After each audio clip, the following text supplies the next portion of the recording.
यह कहानी है एक गरीब पिता और उसकी बेटी की। एक बार वह गरीब व्यक्ति अपनी बेटी को उसके स्कूल से लेकर शहर के एक महंगे होटल में पहुंचा। उस व्यक्ति ने फटे पुराने कपड़े पहने हुए थे और उसकी बेटी स्कूल की ड्रेस पहनी हुई थी। जब दोनों होटल के अंदर पहुंचे तो वेटर पूछा, सर आप क्या खाना पसंद करेंगे, आप अपना ऑर्डर बता दीजिए। तब उस व्यक्ति ने कहा कि आप मेरे बेटी के लिए एक प्लेट पाव भाजी लेकर के आ जाइए बस। वेटर ने कहा, सर आप कुछ नहीं लेंगे, आपके लिए भी कुछ लेकर आऊं। तो गरीब व्यक्ति ने कहा, मेरे लिए कुछ नहीं, आज मेरी बेटी के लिए पार्टी है। मैंने इससे वादा किया था कि अगर तुम इस जिले में 10th क्लास में टॉप करोगी तो तुम्हें मैं सबसे महंगे होटल में पार्टी दूंगा, तो आप सिर्फ बच्चे के लिए पाव भाजी ले आइए।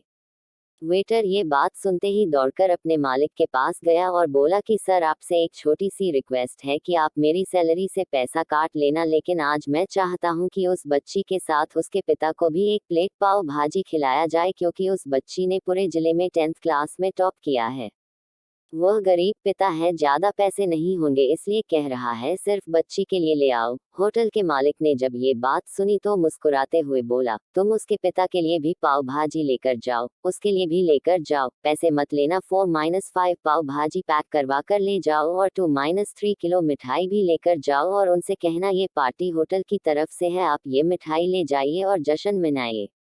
जब वेटर ने 2 प्लेट पाव भाजी लेकर गया तो वह व्यक्ति चौंक गया और बोला, मैंने तो एक ही मंगाई थी, मेरे पास पैसे नहीं है।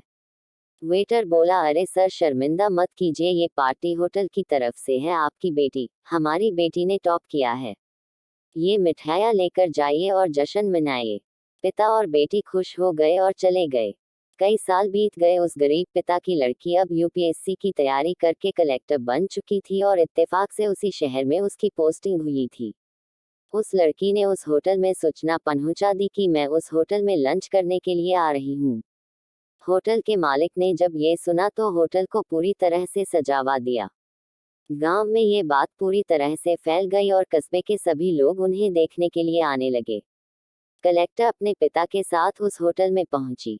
कलेक्टर ने होटल के मालिक से कहा कि शायद आप मुझे पहचाने नहीं, हम वही पिता पुत्री हैं जो कि हमारे 10th क्लास टॉप करने पर आपने मुझे पार्टी दी थी। हम वही पिता पुत्री है, आज फिर से आए हैं और आज पार्टी हम देंगे आपको, आपके पूरे स्टाफ को और पूरे गांव को, क्योंकि आपने गरीबी का सम्मान किया है। आपने उस दिन जो पार्टी दी थी, मुझे बताया कि मुझे कितनी और ऊंचाई तक पहुंचना है, कितनी और बड़ी मंजिल को छूना है। आपने एक नई प्रेरणा दी थी और आज मैं उसी प्रेरणा का एहसान चुकाने के लिए आई हूँ। वो मैडम ये सब कहते जा रही थी और आंखों से आंसू बहती जा रही थी। यह कहानी हमें सिखाती है कि कभी भी किसी गरीब का मजाक मत उड़ाना। हो सके तो उसकी मदद करना, और अगर मदद ना कर सको तो उसका मजाक मत उड़ाना, क्योंकि वो सब देख रहा है। बनना है तो उसकी नज़र में अच्छा बनिए। जहाँ भी रहिए कर दिखाइए कुछ ऐसा कि दुनिया करनी चाहे आपके जैसा।